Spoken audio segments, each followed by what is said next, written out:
ගෞරවනීය හාමුදුරුවෝ වහන්සේ, මවිලවීතුමනි, පියතුමනි, පූජකතුමනි,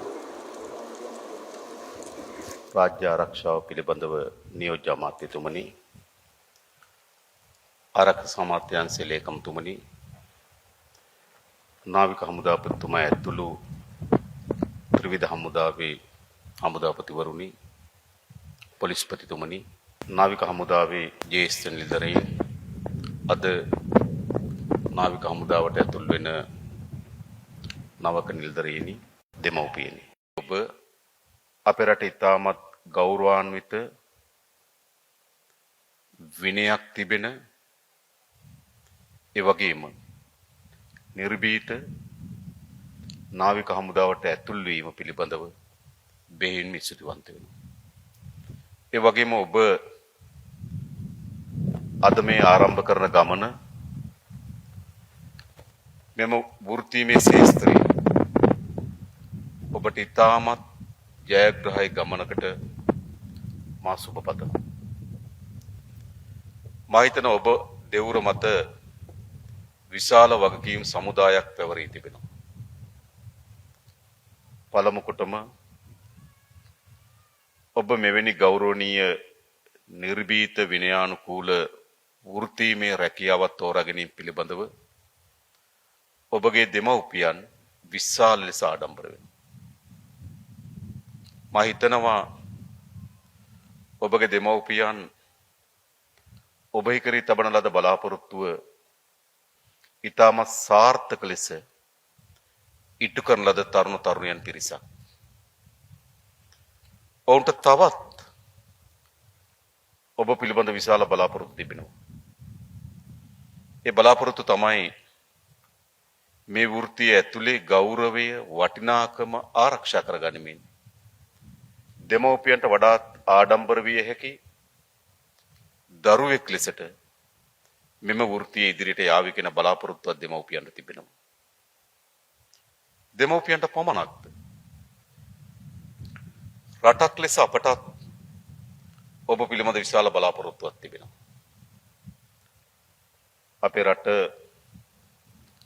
මුහුදු තීරය ගත්තොත් කිලෝමීටර් 1340ක් පමණ වෙනවා.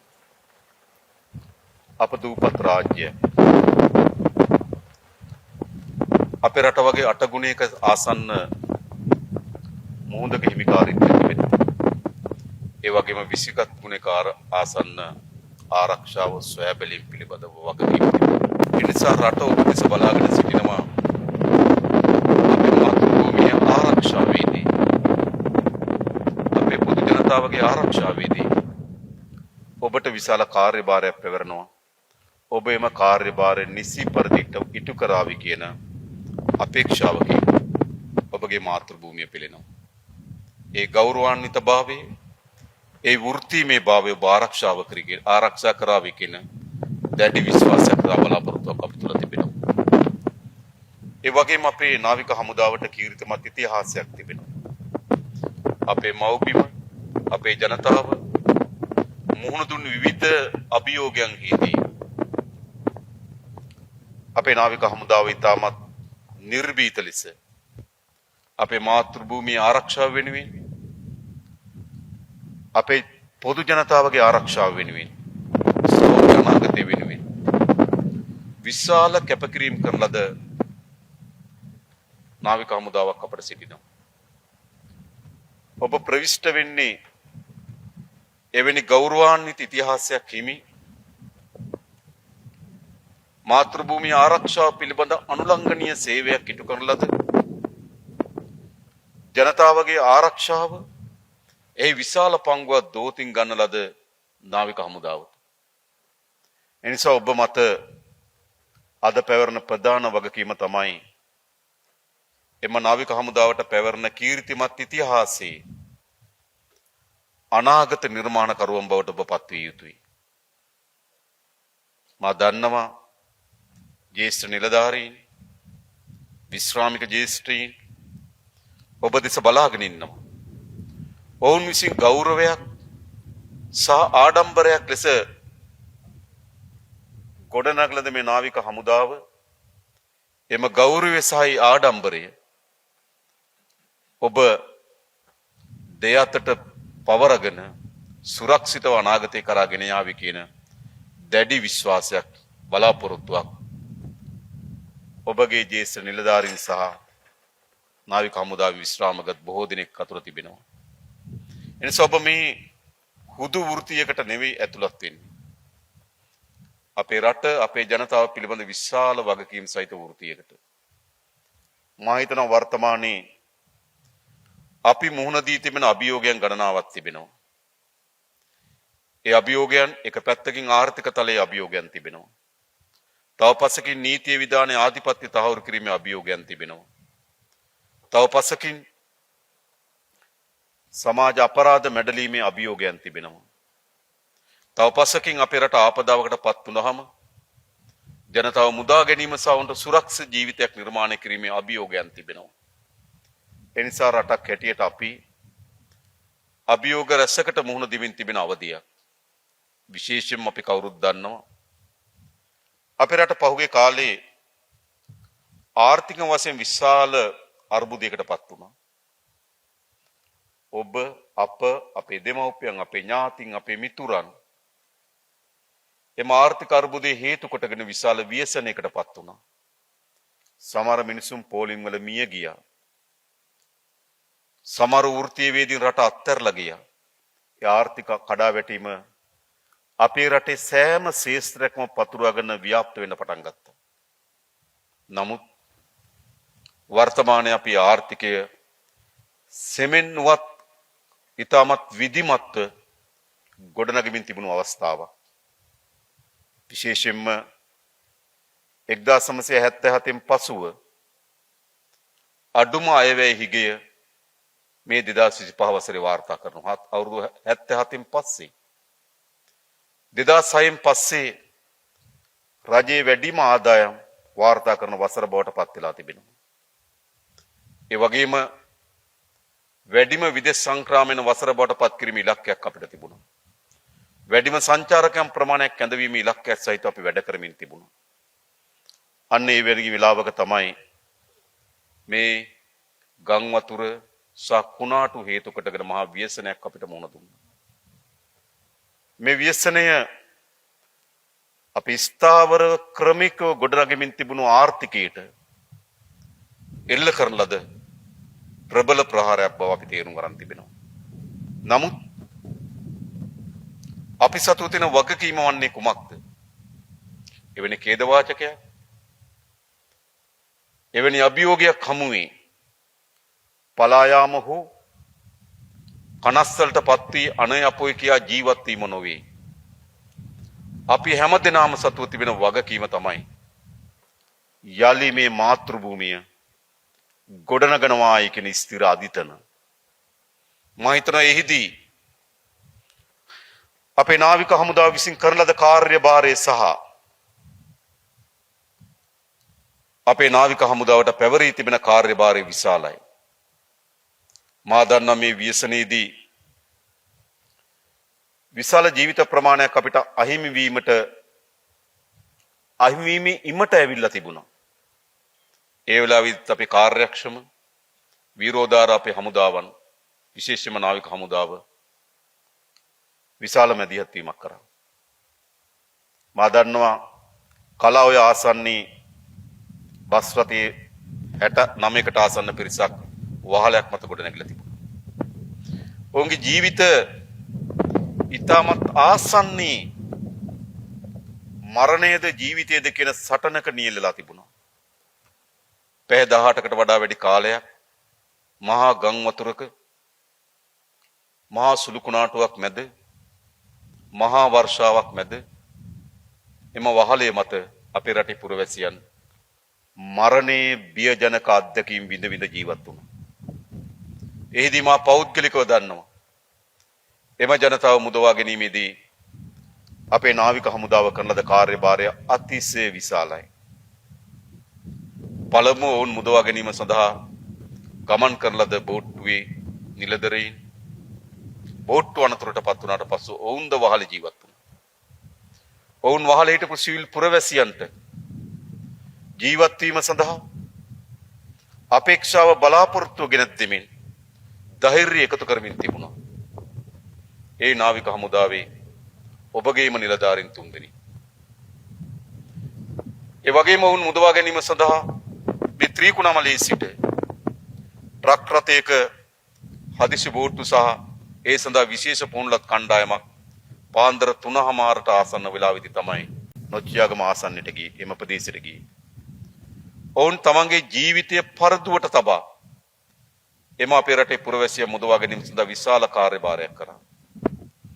ඒ වගේම චුණ්ඩිකුලම්වලදී මා දන්නවා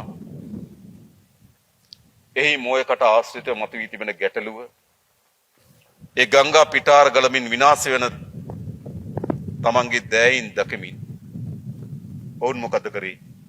චුණ්ඩිකුලම් ඒ මොයකට ආසන්නයේදී අපිට ඒ නිලධාරීන් 5 දිනක් අහිමි වුණා. ඒ කුමක් වෙනුවෙන්ද? මේ රටේ පුරවැසියන්ගේ ජීවිතය වෙනුවෙන්. ඒ නිසා මෑත කාලේ උදාහරණ පමණක් අපිට පෙන්눔 කරමින් තිබෙනවා. ඔබ අද ප්‍රවිෂ්ඨ වෙන්නේ මොනතරම් ශ්‍රේෂ්ඨ ගෞරවාන්විත වෘත්තියකටද කියන එක පිළිබඳව මෑත කාලේ උදාහරණ පමණක් ප්‍රමාණවත්. මේ මොහොතේදී නායාමට ගම් වතුරට ලක්වුණු ප්‍රදේශවල ඉතාමත් අනතුරුකාරී ස්ථානවල අපේ රටේ ජනතාවට යලි ජීවිතය ලබා දීම වෙනුවෙන් අපේ රටේ ජනතාවට අවශ්‍ය යටිතල පාසලක පාලමක් වෙන්න පුළුවන්. ඒ වෙනස් ඉදිකිරීමක් වෙන්න පුළුවන්. ඒ සියල්ල ලබා දීම වෙනුවෙන් මේ මොහොතේ විශාල මෙහෙයක් ඉටු කරන අපේ විරෝධාර නිලධාරීන් ඉන්නවා. එනිසා මම ඔබට නැවත කියන්නේ ඔබ ප්‍රවිෂ්ඨ වෙන්න ඉතාමත් වැදගත් ගෞරවාන්විත විරෝධාර වෘත්තීමේ භාවයෙන් යුතු හමුදාවකට. ඒ අයගේ ඒ පැරණි අයගේ ගෞරවයේ වටිනාකම ඔබ ආරක්ෂා කරගෙන මේ මාතෘ භූමිය සහ අපේ ජනතාව වෙනුවෙන් කළ යුතු කාර්යභාරය ඔබ ඉටු කරાવી කියන විශාල බලාපොරොත්තුවක් අපිට තිබෙනවා. ඒ වගේම අද අපි රටක් හැටියට මුහුණ දී තිබෙන අනිත් ප්‍රධානම අභියෝගය තමයි මේ මත්ද්‍රව්‍ය උදුර. අපි දූපතක් අපට මත්ද්‍රව්‍ය එමට තිබෙන්නේ එක්ක ගුවන එක්ක මුහුද. එනිසා මේ මත්ද්‍රව්‍ය උදුරෙන් අපේ රට මුදවා ගන්නවා නම් මේ ගුවනින් සහ මුහුදින් අපේ රට මත්ද්‍රව්‍ය ගලාගෙන එන එක අපිව නතර කළ යුතුයි. ඒ කරන්නේ කවුද? අප දන්නවා මේ මත්ද්‍රව්‍ය ජාලය හුදු කුඩු වෙලෙන්දෙක් නොවන බව. හුදු මත්ද්‍රව්‍ය වෙලෙන්දෙක් නොවන බව. ඒ තාම සංවිධානාත්මක අපරාධ කල්ලියක්. සංවිධානාත්මක අපරාධ කල්ලිය. ඔවුන් සතු අවියාවිද තිබෙනවා. ඔවුන් සතු විශාල මුදල් සම්භාරයන් තිබෙනවා. ඔවුන් සතුව ජාත්‍යන්තර අපරාධ කල්ලින් හා සහසම්බන්ධතා තිබෙනවා. ඔවුන් සමග කාලයකදී තම සමීප දේශපාලන සබඳතාවයන් තිබුණා. ඔවුන් අත්පත් කරන් තියෙන මූල්‍ය බලය විසින් අපේ රාජ්‍යාන්තරයේ දුර්වල නිලධාරීන් මිලදී ගන්න සමත් වී තිබෙනවා. එවැනි පැතුරුණු මත්ද්‍රව්‍ය ජාලයක් අපේ රට තුල තිබෙනවා. මා හිතනවා මේ මත්ද්‍රව්‍ය ජාලය බිඳ වැටීමේදී අපි රජයක් හැටියට අපේ පොලිස්පතිතුමා අපේ ත්‍රිවිධ හමුදාව මුදා ප්‍රධානීන් එක්ක අපි නිරන්තරයෙන් සාකච්ඡා කරමින් තිබෙනවා. අපි රාජ්‍යයක් හැටියට තීරණයක් කරන් තිබෙනවා. අපේ තරුණ පරම්පරාව ගිලගනිමින් තිබෙන මේ ව්‍යසනයේ අපේ ජාතිය මුදවා ගන්න බවට. හැබැයි මට මේ ප්‍රකාශය කළ හැකි වන්නේ කුමක් නිසාද? මා ඔබ කෙරෙහි තබන විශ්වාසය නිසා. ඔබ තමයි මුහුද ආරක්ෂා කරලා දෙන්නේ. ඔබ තමයි මුහුදෙන් ගොඩබිමට රැගෙන එන මත්ද්‍රව්‍ය වටලලා දෙන්නේ. මා දන්න මෑත කාලේ අපේ නාවික හමුදාපතිතුමාගේ නායකත්වයේ යටතේ ඒ නිලධාරීන් සියලු දෙනා ඒකාබද්ධව විශාල මෙහෙයුම් ගණනාවක් කරා. මෑත ඉතිහාසයේ එක දිගට එක පිට කිලෝ 200 300 500 700 අපිට අත්අඩංගුවට ගැනීමට හැකියාව ලැබුණා. එහෙත් තාම අවසන් නැහැ. එනිසා මේ මද්ද්‍රව්‍ය උදුර අපේ රටේ මේ පිළිලය මේ වසංගතය අවසන් කළ යුතුයි. අපේ ජාතිය මේ මද්ද්‍රව්‍ය උදුර හරහා අත්පත් වෙමින් තිබෙන විනාශයෙන් අපි වුන් මුදවා ගත යුතුයි. දේශපාලන අධිකාරී හැටියට අපි මේ වෙනුවෙන් කළ හැකි සියල්ල කරන්න ලෑස්ති. හැබැයි මා හිතනවා ආරක්ෂක විශේෂම නාවික හමුදාවට ඔබට ඒ විශාල කාර්යභාරයක් තිබෙනවා. අපි ඔබ එක්ව අපේ මේ මාතෘභූමියේ ව්‍යසනින් මුදවා ගමු. ඒ වෙනුවෙන් ඔබගේ කාර්යය අපි අපේක්ෂා කරමු. එනිසා මම ඔබට කියන්නේ අපට වෙන්වෙන්ව වගකීම් තිබෙනවා. මා ජනාධිපතිවරයා ලෙස මට පැවරුණු වගකීමක් තිබෙනවා. අපේ නාවික හමුදාපතිතුමාට එතුමාගේ ධූරය අනුව වගකීමක් තිබෙනවා. ඔබට ඔබගේ ධූරය අනුව වගකීමක් තිබෙනවා. අපි අතර තිබෙන වෙනස්කම තමයි අපි එකිනෙකා උරදී තිබෙන වගකීම් වල වෙනස්කම. නැත්තම් කුමක්ද අපි අතර තිබෙන වෙනස්කම? මේ මහ පොළොවේ ඉපදෙනවා. මේ ආර්ථිකයත් එක්ක පොරබදනවා. මියදෙනවා. මේ මහ පොළොවේ පස් බවට පත් වෙනවා. අපි සියලු දෙනාම. එහෙනම් අපි අතර තිබෙන වෙනස්කම් මොනවද? අප අතර තිබෙන වෙනස්කම් තමයි අපි එකිනෙකාට පැවරී තිබෙන වගකීම් වල වෙනස්කම්. ඒ සෑම වගකීමක්ම ස්ථාවර රාජ්‍යයක් වෙනුවෙන් අපිට අවශ්‍යයි. සෑම වගකීමක්ම. පොලිසිය මහත්මයාට පැවරී තිබෙන වගකීම, යුද හමුදාවේ නිලධාරියට පැවරී තිබෙන වගකීම, නගර සභාවේ වැඩ කරන සේවකයාට පැවරී තිබෙන වගකීම, ජනාධිපතිවරු ලෙස මාහට පැවරී තිබෙන වගකීම, මේ සියල්ල වගකීම්. රටක් ඉස්සරහට යා හැකි කියන්නේ කෙසේද? රටක් ඉදිරියට යා හැකි වන්නේ හැම දෙනාම තමන් වෙත පැවරී තිබෙන වගකීම නිසි පරිදි ඉටු කිරීමෙන් පමණයි. ඒ නිසා කිසිදු වෘත්තියක්, කිසිදු වගකීමක් අපි දෙවෙනි කොට සැලකිය යුතු නැහැ. අපි හැම කෙනාම සැලකිය යුතු වන්නේ සෑම වගකීමක්ම අපේ රට ගොඩනැගීම සඳහා දක්වන දායකත්වයේ කොටසක්. ඒ නිසා වගකීම් වල ස්වභාවය වෙනස් වෙන්න පුළුවන්.